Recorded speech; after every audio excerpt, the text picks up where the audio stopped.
Bismillah walhamdulillah wassalatu wassalam ala rasulillah wa ala alihi wa sahbihi ajma'in wa ba'd.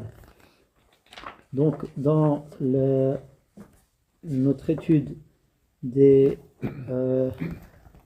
points et des jugements qui se rapportent au fiqh, à la jurisprudence, donc nous continuons avec l'explication, le résumé de l'explication des avis et des explications de Cheikh Al-Uthaymin rahimahullah, donc dans notre programme d'études de jurisprudence de fiqh.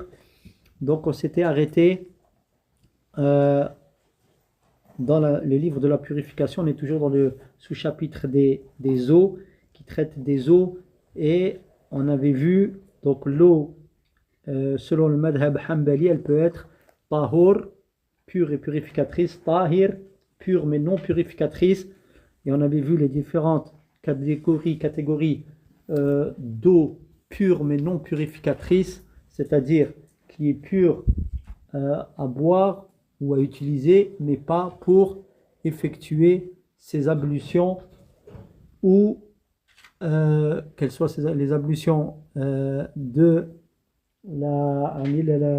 les petites ablutions ou les grandes ablutions.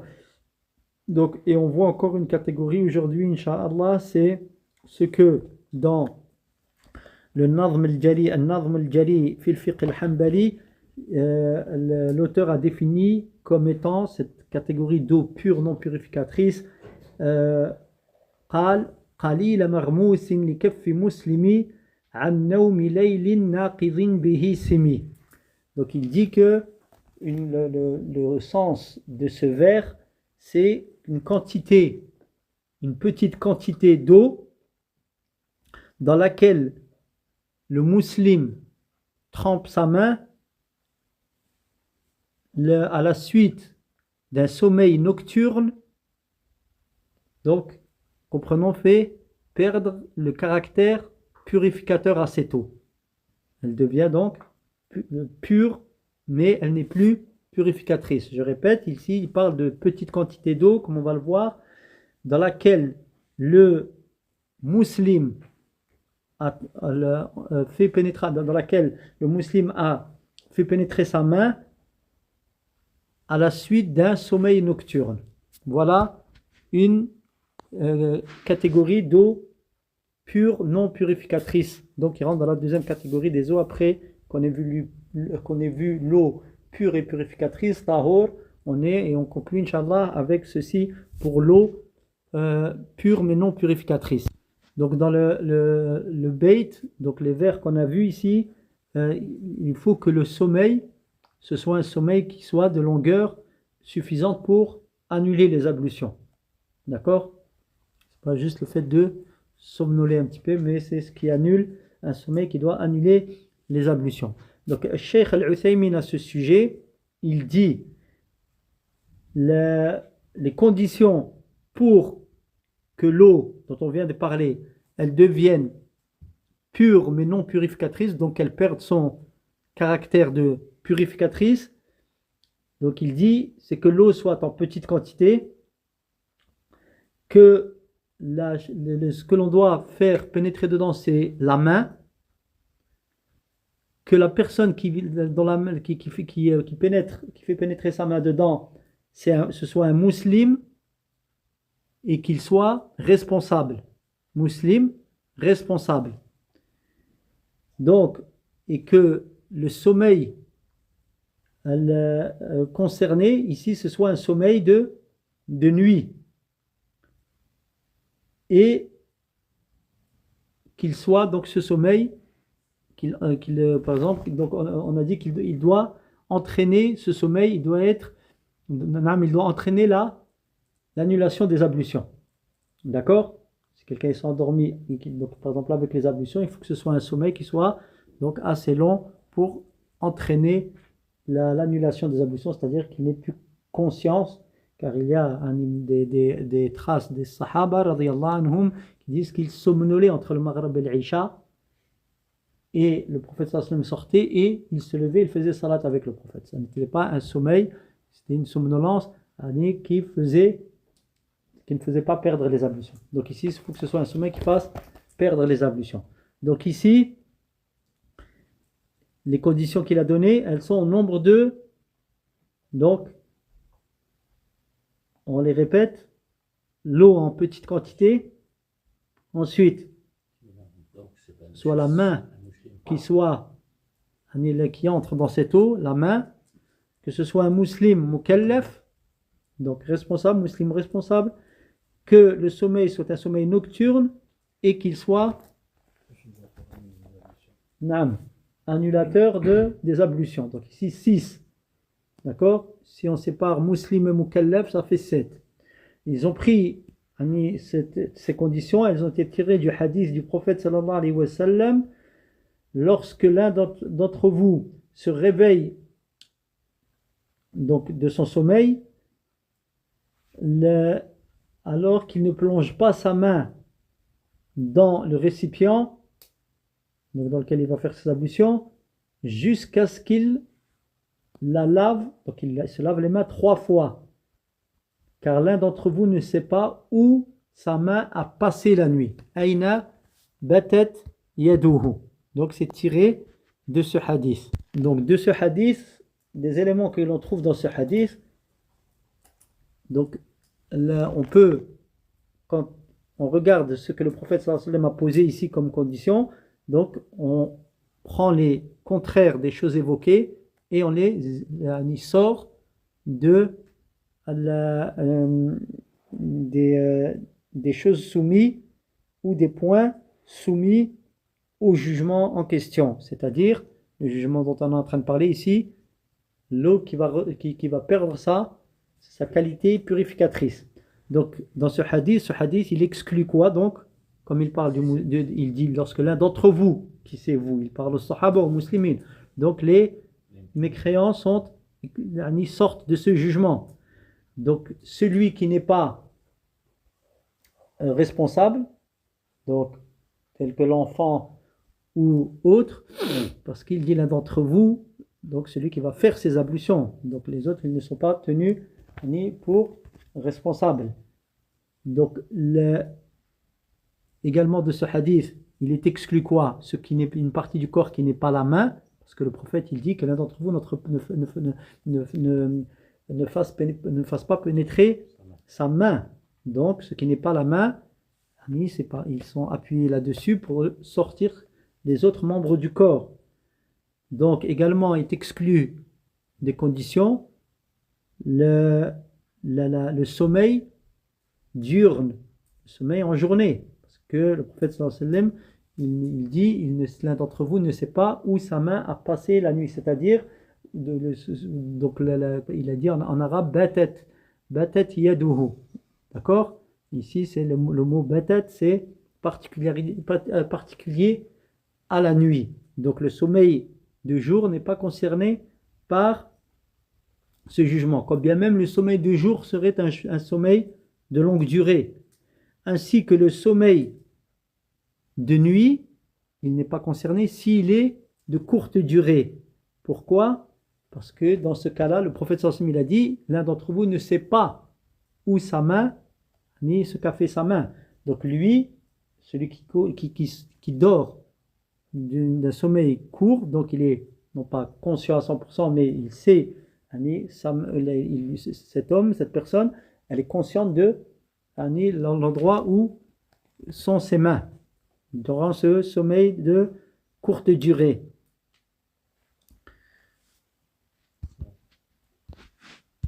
Donc le cheikh poursuit après avoir exposé les conditions tirées de ce hadith par le madhab. Pourquoi est-ce que le madhab il a donné toutes ces conditions? Parce qu'ils ont ramené ce hadith là. Le cheikh a exposé tout cela, ensuite il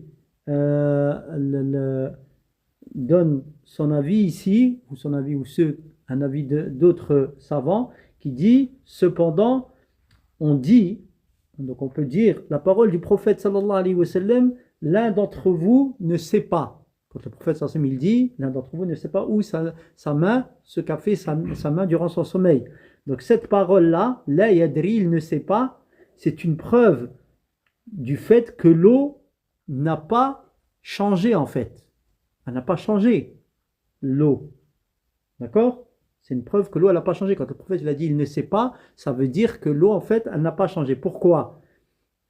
L'eau, son jugement, il n'a pas changé. C'est un point ici, il te dit, c'est plutôt un point, c'est un point de précaution, en fait.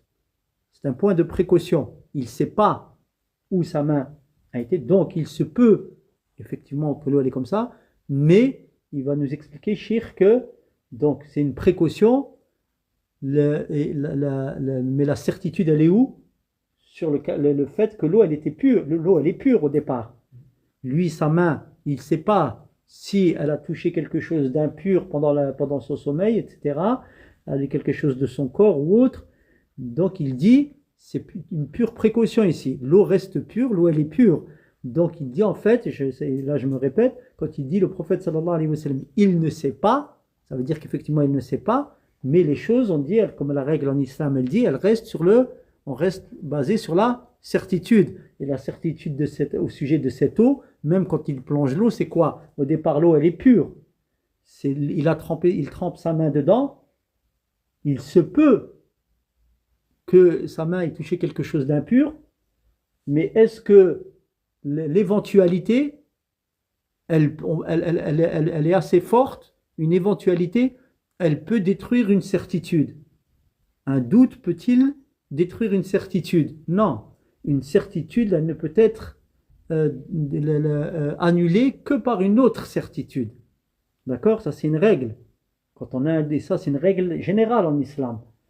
Quand on est sûr d'une chose et qu'on doute d'une chose, on reste sur ce sur quoi on est sûr.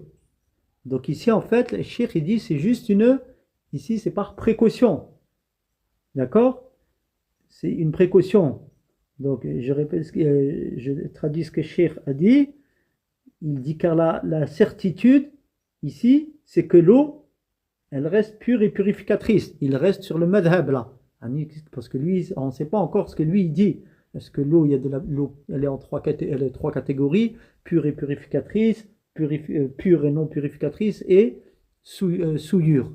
Donc lui, il dit, donc à la base, il dit l'eau, elle reste pure et purificatrice. Elle est pure et purificatrice. D'accord? Et on ne peut pas ôter cette certitude que l'eau, elle est pure et purificatrice, c'est la certitude, si ce n'est par une autre certitude. Donc la certitude du caractère non pur de la chose que l'on fait pénétrer dedans. Donc, et le musulman, on a l'interdiction qui est faite aux musulmans. Maintenant, ils passent à une autre des conditions qu'ils ont ramenées. Dans le madhab, ils disent il faut qu'il soit musulman, celui qui trempe sa main. Il dit donc ça fait sortir le kafir. Parce que le prophète sallallahu alayhi wa sallam, il a dit Ida stayqada ahadukum. Ahadukum, c'est-à-dire vous, un des musulmans. Donc ça exclut qui? Les mécréants. Ils ont compris ça, les savants du madhab. Le Cheikh Al-Uthaymin dit il dit le musulman, en fait l'interdiction qui est faite au musulman, elle est également, elle concerne aussi le kafir, le mécréant.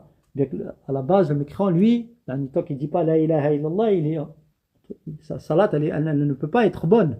D'accord? La cheikh va expliquer cela et montrer le contraire. Il dit, non pas le contraire, que le kafir, sa salat est bonne s'il l'effectue, non.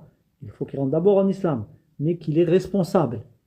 C'est-à-dire que le discours législatif dans le Coran et la Sunna, ça concerne aussi le kafir. Comme on va voir, il dit, donc l'interdiction qui est faite aux musulmans, elle est équivalente à l'interdiction faite aux mécréants. C'est-à-dire que ce discours, il s'applique à eux deux, car la cause de l'obligation de se laver les mains, c'est quoi? C'est le sommeil. On est d'accord? C'est le sommeil nocturne. Et si un mécréant dort, il se passe exactement la même chose. Il ne saura pas aussi où est passé ce qu'a fait sa main. D'accord? Parce que si on comprend le madhab, nous on comprend que si c'est un kafir qui vient, il trempe sa main dans l'eau, d'accord? alors le musulman il peut venir faire ses ablutions derrière. Mais si c'est un musulman qui le fait, alors non, il ne peut pas le faire. Naam. Donc, Cheikh Al-Uthaymin nous explique que ça, ça ne peut pas être. C'est juste une compréhension que les savants Jazahumullah khayra du madhab ils ont eu. Mais Cheikh explique donc cette cause, c'est-à-dire le sommeil, elle est présente dans les deux cas, quelle que soit la personne qui dort. Et ensuite il dit, ramène un point au sol fiqh, de fondement du fiqh, il dit, et la parole prépondérante réside dans le fait que les mécréants également, ils sont concernés par le discours complet de la législatif. C'est-à-dire ils ne sont pas juste concernés par la base, c'est-à-dire le tawhid, adorer Allah unique, mais également toutes les autres adorations. Ça ne veut pas dire qu'on les appelle, eux on sait que c'est des mécréants, ils disent je ne crois pas en Allah Azza wa Jal, ou alors c'est des mouchriquins, on ne leur dit pas faites salat et jeûnez. Non, c'est absolument nul et non avenu. Ici, c'est une remarque que je fais ici quand on voit des non-muslimines qui essayent, qui veulent jeûner, ils jeûnent, c'est une chose, ils font ça pour. Mais il ne faut pas que le musulman lui dise taqabbal Allah. Il dit qu'Allah hadak Allah, qu'Allah te guide. Il ne dit pas qu'Allah accepte. Allah il n'accepte pas les actes de quelqu'un qui n'est pas musulman.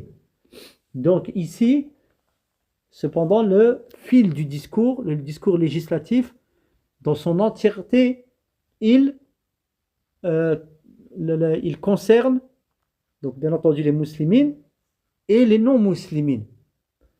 On pourrait dire, bah alors pourquoi leurs adorations ne sont pas acceptées alors, et toi tu dis que le fil du discours, c'est-à-dire le furu' ici, les adorations, d'accord, elles concernent les non-musulmans, alors qu'on sait que s'ils les pratiquent sans être musulmans, ça n'est pas accepté. Cheikh Al-Uthaymin, il explique, il dit, parce que au jour de la résurrection, il va leur être tenu rigueur du fait qu'ils n'ont pas adoré Allah Azza wa Jal, qu'ils n'ont pas appliqué les ordres d'Allah Azza wa Jal.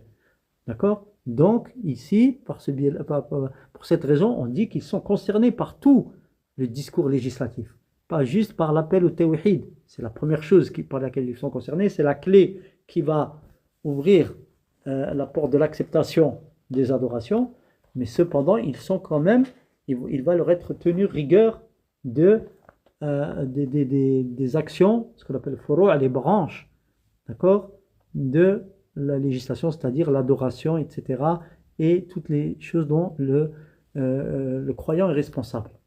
Parce que justement, ils ne les ont pas pratiquées, les non-musulmans, et il va leur être tenu rigueur de cela. Ça, c'était un point que le Cheikh a ramené. Donc ici, il a contredit le fait que la condition qu'ils ont ramenée dans le hadith, en s'appuyant sur le hadith, donc les savants du madhab ou des savants du madhab hanbali, qu'il fallait qu'ils soient musulmans. Il dit non, tant que la cause elle est une, là le jugement il concerne tous ceux qui sont concernés par cette cause. Le jugement s'applique à tous ceux qui sont concernés par cette cause. Ensuite, le Cheikh explique, donc on avait vu que parmi les conditions qu'ils ont rapportées, les savants du madhab, il faut que le musulman en question, il soit responsable, mukallaf. Donc, celui qui n'est pas responsable, tel que le majnoun, tel que l'enfant, etc., ils ne sont pas, donc le jugement il ne s'applique pas, même si c'est un musulman. D'accord? Il dit ici, quant au fait de poser comme condition le taklif, donc la responsabilité, il pose une question, Cheikh, il dit comment une main, la main qu'un musulman responsable qui essaie de se préserver au mieux qu'il peut, d'accord, elle ferait perdre son caractère purificateur à l'eau, alors qu'un quelqu'un qui غير المميز, quelqu'un qui n'est pas, qui ne discerne pas, donc un enfant ou un majnoun, lui non, ça, la main qu'il rentrerait, lui, sous prétexte qu'il n'est pas responsable, elle ne ferait pas perdre son caractère purificateur à l'eau. Donc il dit, on comprend ici que ça ne tient pas ici, ça. Donc ici, je rappelle que tout ça, c'est des ijtihadat que les savants font. Donc c'est pour ça que le cheikh répond de la sorte. Il n'y a pas un nas, c'est-à-dire un texte. Il tire des jugements du texte. Après, il faut voir si c'est en accord avec le sens réel du texte. Donc, il dit ici, ensuite il va faire un résumé de ce qui a été évoqué. Donc, en résumé, le cheikh, il donne ensuite maintenant le résumé de tout ce qu'il a dit après avoir ramené la parole du madhab, ce sur quoi il se base et ce qu'ils ont tiré de la preuve sur laquelle il se base. Il dit, en résumé, on peut dire que la parole du madhab, pour toutes ces conditions, c'est une parole faible en fait. C'est qawl da'if. Par la preuve sur laquelle il s'appuie, c'est-à-dire le hadith, il n'est pas da'if, lui, c'est rapporté par le Bukhari et Muslim et autres, donc il est authentique. Mais ce qu'il tire de ce hadith, donc, parce que le hadith, il dit, par le biais du hadith, cette parole, elle est faible. Pourquoi? Parce que le hadith, il n'indique pas cela. D'accord? Et également dans la théorie, c'est-à-dire la théorie du côté théorique. Le hadith, normalement, c'est un texte, et le texte, il indique cela. Si c'est clair, naam, c'est clair. Mais là, c'est, entre guillemets, on va dire, tiré par les cheveux. Les cheikh, il a contredit cela, de manière, comme ils ont ramené, eux, on va dire des preuves par la déduction. Lui, quand il répond aux déductions qu'ils ont tirées, il ramène sur leur même manière d'agir.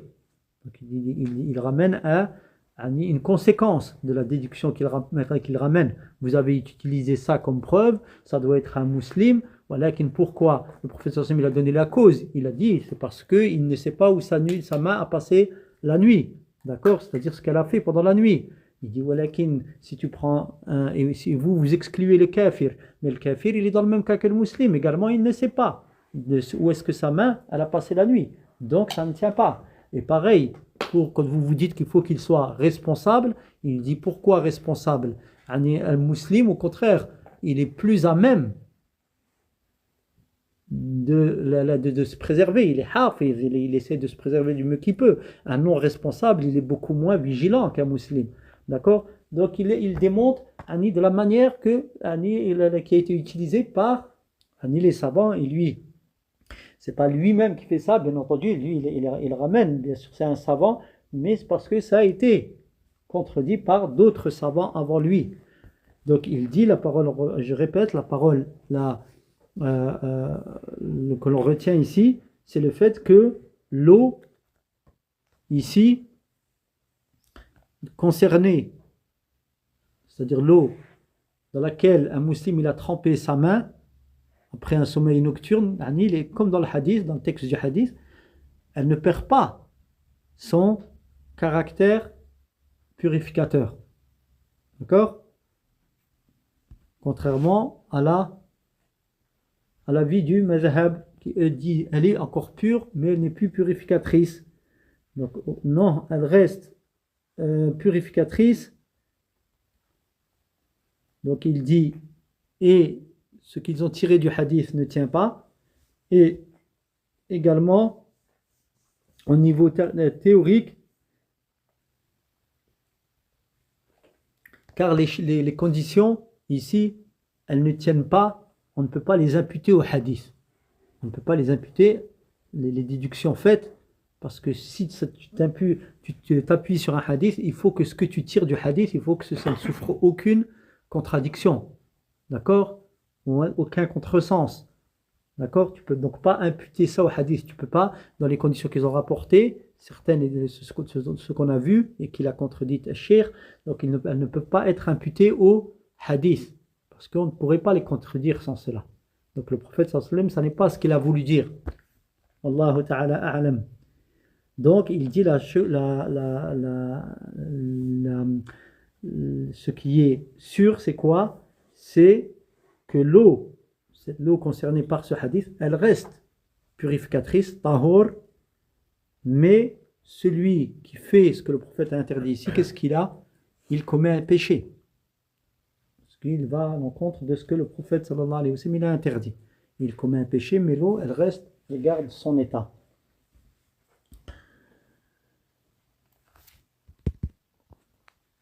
Donc, les savants du madhab, donc l'avis du madhab, et les savants de ceci, on dit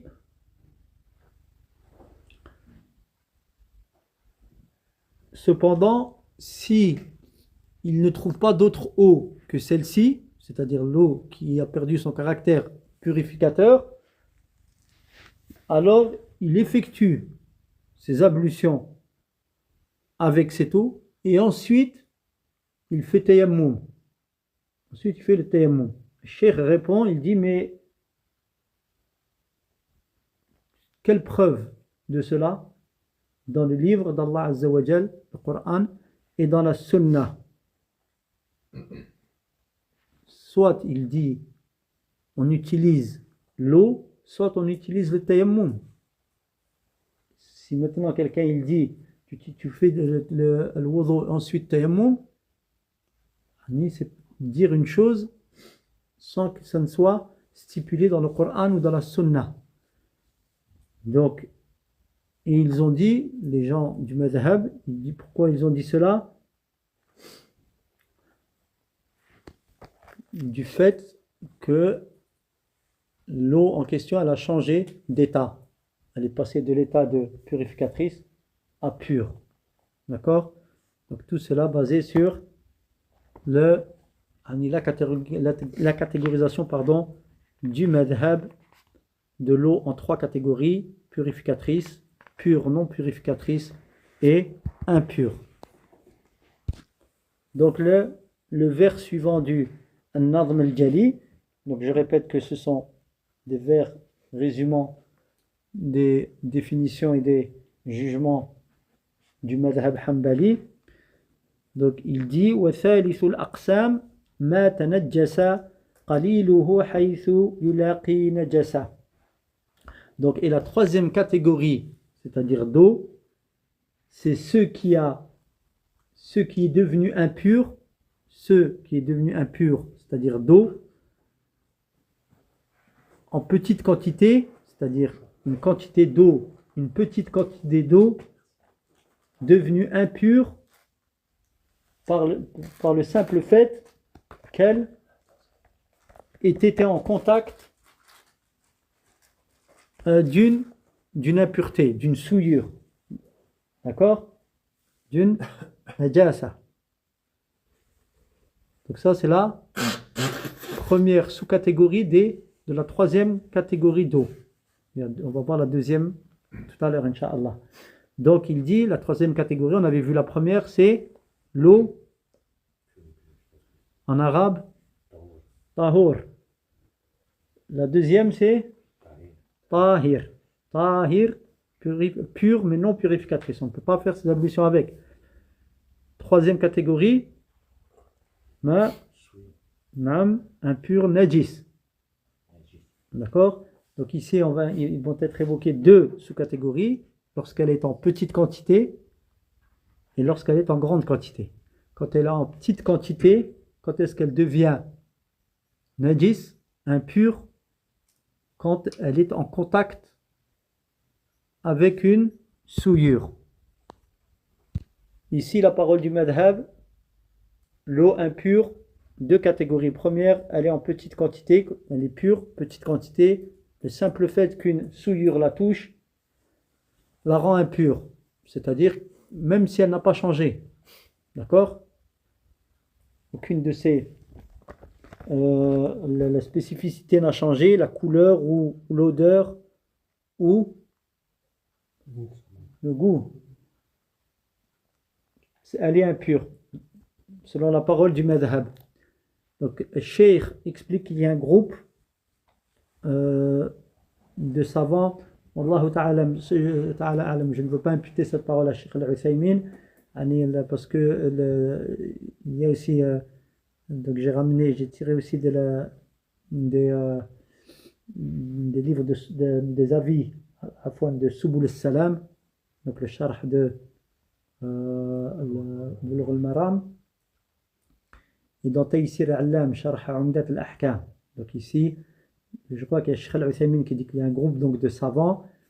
Donc ici il y a l'imam Malik, je crois que c'est Allahu A'lam, il y a aussi Zahiriya, donc l'imam Ahmed. On comprend ici que des fois, souvent même on trouve l'imam du madhab, il est en contradiction, sa parole à lui elle est en contradiction avec la parole choisie par le madhab. Peut-être parce que c'est l'imam, il a eu plusieurs paroles, ou alors parce que le madhab, les savants du madhab ont vu un autre avis. Wallahu ta'ala a'lam. Donc les imams, quand il dit Maliki, ou alors quelqu'un dit Maliki, les Hanbali, Shafi'i, ça veut dire qu'il suit les fondements du madhab. Ça ne veut pas dire qu'il suit l'imam dans tout ce qu'il a dit. Donc, il y a un groupe de savants. Donc, j'ai dit ici, il y avait l'imam Malik. Donc, il y a les Zahiriya, donc ceux qui se basent sur l'apparence des textes. Et il y a l'imam Ibn Hanbal également, cet avis. Il y a Cheikh al-Islam Ibn Taymiyyah. Donc, ils expliquent que tout réside dans le changement. C'est-à-dire d'une des caractéristiques. C'est ça. Dans l'absolu, c'est ça. Et c'est la parole, Cheikh Al-Uthaymin, je crois que celui qui dit c'est la parole la plus sûre. Donc c'est parmi les Sahaba, il y a Abu Huraira qui dit ça, il y a Ibn Abbas, Hudayfa ibn al-Yaman, il y a Abdullah ibn Mas'ud, Aisha radiyallahu anhum, et parmi les Tabi'in, il y a Mujahid, ça c'est tiré de Subul al-Salam. Et également, il y a donc Omar ibn al-Khattab, Al-Hussein ibn Ali radiyallahu anhuma, et c'est une parole des savants qui nous ont précédés et de ceux qui sont venus par la suite. Donc il y a également Ibn Umar, et donc ici Mujahid, on l'a évoqué, ça c'est tiré de Taysir al-Allam, le sharh de Umdat al-Ahkam. Sur quoi il se base comme preuve pour dire que tout est basé sur tout dépend du changement. S'il n'y a pas de changement, l'eau elle reste pure. S'il y a un changement, alors l'eau elle devient impure. Donc les preuves qu'ils ont ramenées, je le répète, sur le fait que ce que l'on regarde c'est le changement. Il n'y a pas de changement, l'eau elle reste pure. Il y a eu un changement, elle n'est plus pure. Le madhab dit petite quantité, elle est impure. Qu'il y ait changement, elle a été touchée par une impureté, elle est rentrée en contact avec une impureté, même s'il n'y a pas eu de changement, elle est impure. Et ils disent donc c'est la quantité qui compte. Ceux qui disent que c'est le changement qui détermine le caractère pur ou impur, ils se basent sur la parole du prophète sallallahu alayhi wa sallam, l'eau est pure, rien ne peut ou rien ne la rend impure. Ça c'est le texte du hadith. L'eau est pure, tahour est purificatrice, rien ne la rend impure. Et la parole d'Allah Azza wa Jal dans le Coran, on va traduire le hadith en se basant sur le kitab, traduire la ayah en se basant sur la traduction du Coran. Donc le sens du verset de Surat Al-An'am, le bétail, verset 146, dit: dans ce qui m'a été révélé, je ne trouve d'interdit à la consommation que la bête morte, c'est-à-dire non égorgée, le sang versé, c'est-à-dire lors de l'abattage, la chair de porc, car c'est une souillure. Retenez ici, car c'est une souillure, ou ceux qui par transgression a été sacrifié pour autre qu'Allah, celui qui se trouve contraint, c'est-à-dire d'en consommer par nécessité, sans toutefois abuser ni transgresser, comprenons, ne commet aucun péché, car ton Seigneur est pardonneur et miséricordieux. Donc ici, le point probant du verset, dont les savants qui disent que l'eau elle ne change, elle n'est considérée impure que si elle change au contact de la souillure. Donc c'est la parole dans ce verset d'Allah Azza wa Jal, dans le sens du verset فَإِنَّهُ رِجْسٌ, car c'est une souillure, en parlant de la viande de porc. Il donne la cause, il dit car c'est une souillure. Ici, la cause du jugement, donc de l'interdiction qui traite de la viande de porc ici, c'est que c'est une souillure. D'accord? Le caractère qu'elle est une souillure, c'est la cause du jugement. Donc ici, souillure, c'est donc la souillure qui est la cause du jugement. Ce qui s'applique donc au porc, ici dans le verset, s'applique aussi au reste, en l'occurrence à l'eau ici. Parce qu'il dit, c'est si il y a la souillure, il y a impureté.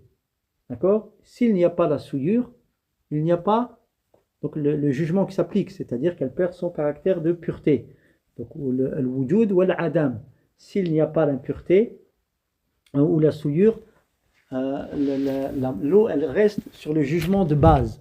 D'accord? S'il n'y a pas la souillure, c'est-à-dire elle n'est pas devenue une souillure par le changement, ici le jugement ne s'accepte pas. Donc ça c'est en ce qui concerne la nourriture. Dans le verset, il dit, et pareillement pour la boisson, ça s'applique également. Donc ensuite, le cheikh, il dit, quant au hadith des qullatayn, vous vous souvenez le hadith des qullatayn, lorsque l'eau atteint 2 jarres, 2 qullatayn, une qulla on a dit c'était une jarre, donc ici on verra, ça va être expliqué plus précisément. Non, on en reste là, donc de 2 jarres on va dire, donc ça représente un certain volume d'eau, une quantité d'eau. Donc ce hadith, je le répète, la parole du prophète sallallahu alayhi wa sallam, lorsque l'eau atteint 2 qullatayn, 2 jarres, ça est là. D'accord, rien ne la rend impure. Il dit ce hadith, Cheikh Al-Uthaymin, quant à ce hadith, donc il faut comprendre avant toute chose qu'il y a ce qu'on appelle le mantuq. Le mantuq, c'est la parole du hadith. Ce que l'on lit, ce que le prophète a dit, sallallahu alayhi wa sallam, et il y a le mafhoum. Il y a la chose dite et il y a la chose comprise. Une chose dite, elle induit une compréhension. Par exemple, que la chose qui est dite, c'est que ça c'est autorisé. Donc la compréhension c'est quoi? C'est que le contraire de cette chose qui a été évoquée n'est pas autorisé. Ce qu'on appelle un mafhoum, ça. D'accord? Donc ici il y a le mantuq et le mafhoum. Donc ici le cheikh il dit, quant au hadith des 2 qullatayn, c'est-à-dire quand elle atteint cette quantité, rien ne la rend impure, il dit la parole, donc le texte du hadith, il n'englobe pas, il n'est pas général. D'accord? Il n'est pas général, c'est-à-dire n'importe quelle sorte d'eau. C'est-à-dire, il faut qu'on voit l'état de cette eau. D'accord? Il dit, al-mantuq, il n'est pas dans sa généralité. Donc la parole, le texte du hadith, il ne concerne pas ça n'est pas une généralité. Ici, il dit du fait que si l'eau, même si elle a qullatayn ou plus que 2 qullatayn, si elle change par le contact d'une impureté ou d'impureté qui rentre dedans, d'accord? Tu prends de l'eau, il y a une citerne de 5000 litres, si tu verses de l'eau d'égout dedans et que ça change, et que tu sais que cette eau-là d'égout, c'est des impuretés, est-ce qu'on va dire non, elle a plus que qullatayn, donc elle reste pure? Non. Et ça, il dit, le Cheikh Al-Uthaymin, si cette grande quantité d'eau, si elle change au contact d'une impureté, elle devient impure. Il dit là-dessus, il y a consensus des savants. Il n'y a pas de divergence à ce sujet. Ça, c'est là le mantouk. On comprend que le mantouk, le prophète il a dit, quand ça atteint 2 jarres, alors ça n'aura pas impur, mais il est connu, il y a consensus, même les sahaba, ils ont compris cela, radiyallahu anhum, les grands savants parmi les sahaba, et les sahaba et les gens qui sont venus par la suite. Quand il y a un changement de cette grande quantité, ça, elle devient impure. Donc ça montre que le mantouk, ici, le texte du hadith, il n'est pas général, c'est-à-dire rien, la parole du prophète, shay'un, rien ne la rend impure, elle ne devient pas impure, ça n'est pas général ça. C'est ça qui veut dire le cheikh ici, c'est ça qu'on doit comprendre quand il dit la parole du prophète, rien ne la rend impure, c'est-à-dire, est-ce que ça veut dire rien de rien? Là, quelque chose pour la rendre impure. Donc ici, la compréhension, la preuve c'est l'ijma' qu'il y a, c'est que quand il y a changement, il y a le jugement change. Maintenant, on avait dit il y a le mantouk et il y a le mafhoum, la compréhension. Donc il dit, le Cheikh Al-Uthaymin ici explique, donc ici, je reprends la parole du prophète sallallahu alayhi wa sallam.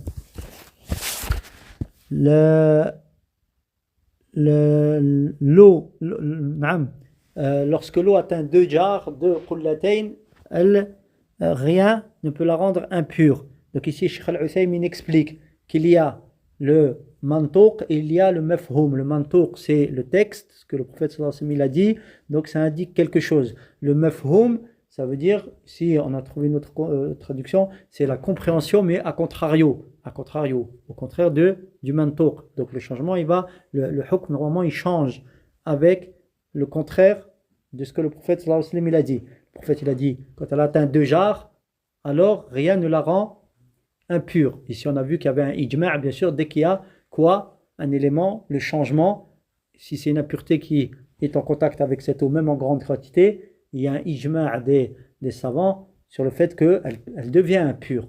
D'accord? Donc on comprend ici que le prophète sallallahu alayhi wa sallam, il n'a pas voulu dire qu'il n'y a rien qui la rend impure, quelle que soit la chose qui est en contact avec celle-ci.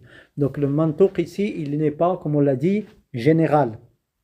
C'est pas une généralité, donc il n'est pas global, il est restreint, donc il n'est pas général, il peut être particulier. Donc c'est particularisé ici, il peut être particularisé, en l'occurrence ici, par le changement. Donc ça c'est par rapport au mantouk. Le mantouk lui-même, il n'est pas général.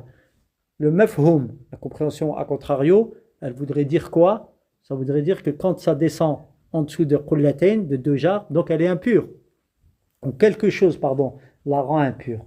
Là aussi, il dit, ça n'est pas ça, on doit mettre cette restriction ici, à savoir, si il y a un changement, même en dessous des qullatayn, et ensuite, le cheikh a expliqué que il y a un autre hadith dans lequel le prophète sallallahu alayhi wa sallam a dit, et c'est le hadith utilisé par ceux qui voient que justement tout est basé sur le changement, contrairement au madhab qui dit en petite quantité le fait qu'une souillure la touche, alors elle va devenir impure même s'il n'y a pas eu de changement. Donc l'avis des autres savants qui est, comme le dit Cheikh Al-Uthaymin, l'avis le plus sûr, non, il faut le paramètre et c'est le changement. D'accord? Le facteur déterminant c'est le changement de couleur, d'odeur ou de goût par la souillure. Donc il dit, ceux qui prouvent que c'est ça, ils ont utilisé la parole du prophète sallallahu alayhi wa sallam, l'eau est pure, rien ne peut la souiller. Donc ici, c'est un mantouk, d'accord, mais on le ramène aussi par le Cheikh Al-Uthaymin dit, on donne la préférence et la prépondérance à ce hadith sur l'autre hadith, que ce soit Allahu A'lam apparemment son mafhoum, donc, et il a lui la prépondérance et également il est basé également sur ce paramètre ou ce facteur déterminant, c'est-à-dire le changement. En résumé, ici, tout est basé sur le fameux changement. D'accord? Et autre chose, on l'a dit, il y a afin d'aider à comprendre mieux le hadith de Qullatayn, il faut comprendre là, on fera une recherche à ce sujet, la cause de la prononciation du prophète sallallahu alayhi wa sallam de ce hukm, de ce jugement. Car comme le disent les savants, la connaissance de la cause de révélation des versets du Coran aide à la compréhension des versets du Coran. Si on sait pourquoi Allah il a descendu ce verset, à quel moment, sur qui, à quel événement, ça va aider à la compréhension, bien entendu. Mais ça ne va pas limiter le champ d'application du verset à la cause de révélation, mais ça va aider à la compréhension. Pareillement, comme disent les savants, la cause de survenance d'une parole du prophète sallallahu alayhi wa sallam et le contexte de la survenance d'une parole du prophète sallallahu alayhi wa sallam aide à la compréhension du texte en question. Donc on fera une recherche, incha'Allah, et afin de préciser tout cela, wallahu a'lam. Donc ici, le changement, c'est ça qui est prépondérant. S'il y a eu changement, il y a le jugement change.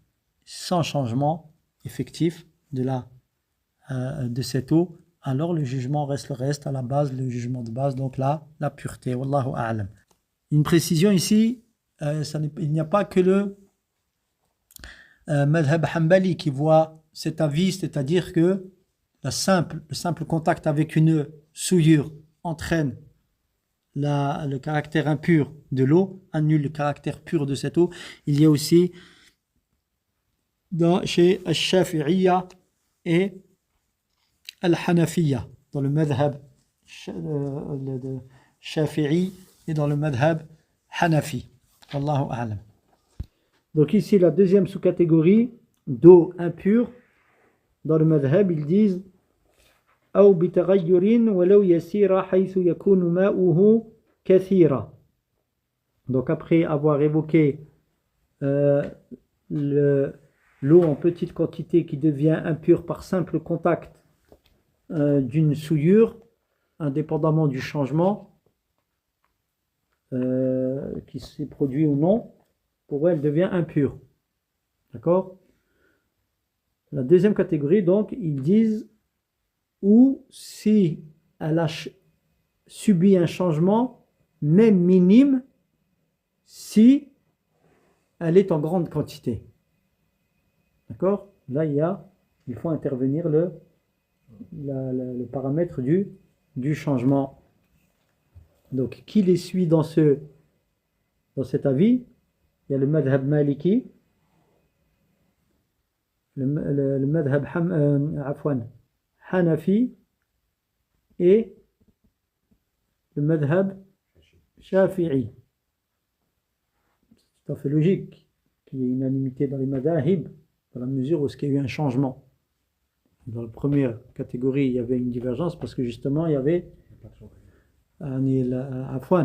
les savants qui contredisaient le madhab hanbali, ils disaient non, tout est basé sur le changement.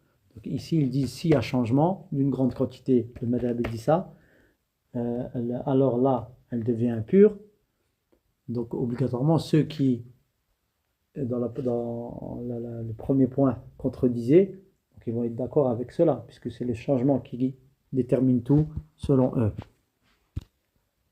Donc cette deuxième sous-catégorie, donc il y a un ijma' à son sujet. L'eau en grande quantité, au contact d'une souillure, elle a changé, c'est un ijma'. Maintenant il y a un khilaf. C'est quoi la grande quantité?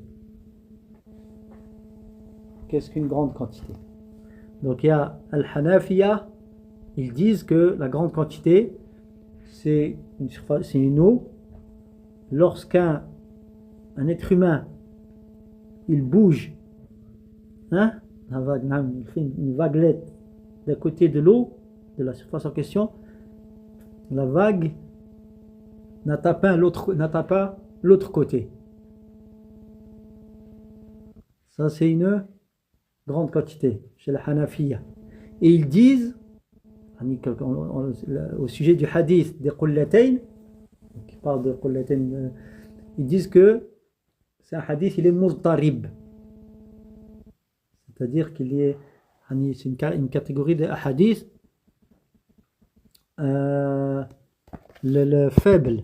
Donc il le considère comme hadith faible. Le madhab hanafi, les gens du madhab hanafi, ils disent que le hadith des qullatayn, les deux jars, il est muztarib. Donc c'est leur avis à ce sujet.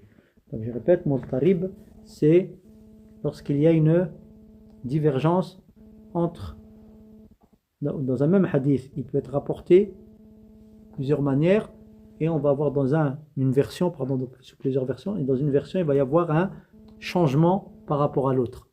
D'accord, dans le même hadith. Donc comme on a dit, ça peut être un changement, une divergence qui ne porte pas, qui n'affecte pas le hadith, le texte. Par exemple, on parle d'une quantité au sujet d'un point en or ou quelque chose comme ça, mais le hukm est le même.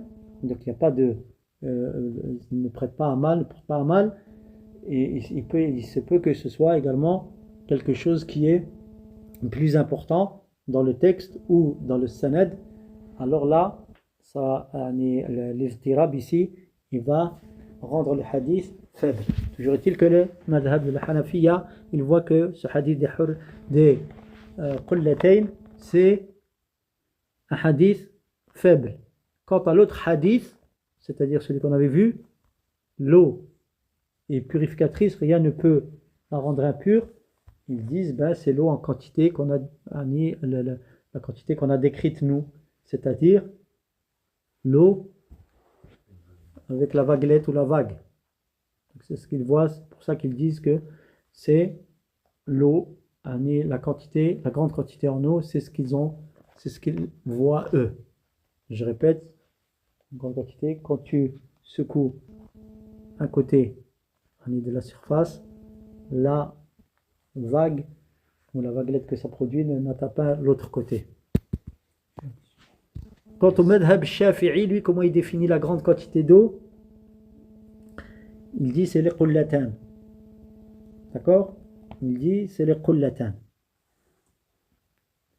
Ensuite, le vers suivant, il dit dans le Nazm al-Jali, donc dans le madhab hanbali, yanjusu ma'un mutlaqan fi qawli bigha'it al-insani aw bi bawli.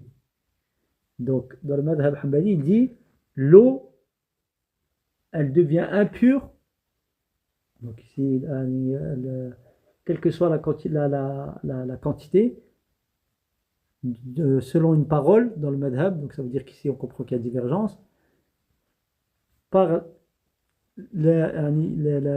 la cause donc des défécations d'un être humain ou de son urine.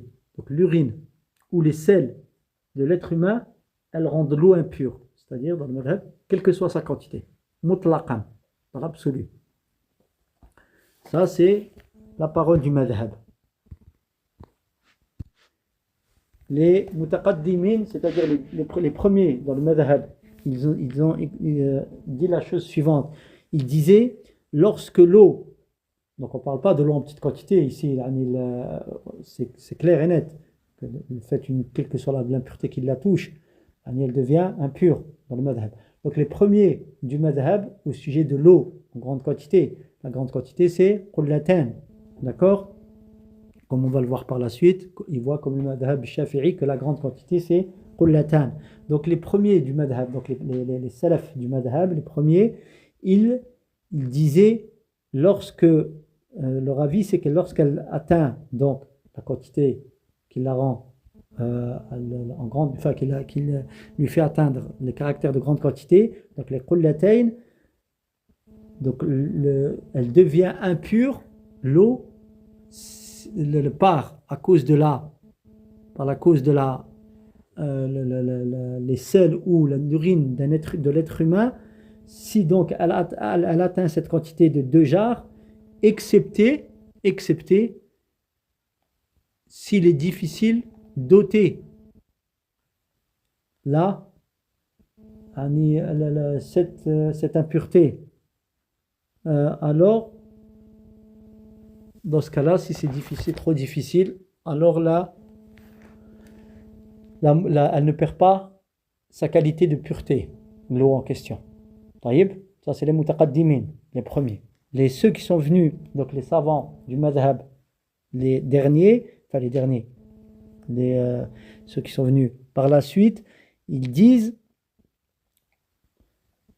donc au sujet de la grande quantité, c'est-à-dire qullatayn, ils disent que le paramètre déterminant ici, le facteur déterminant, c'est le taghayyur. C'est le taghayyur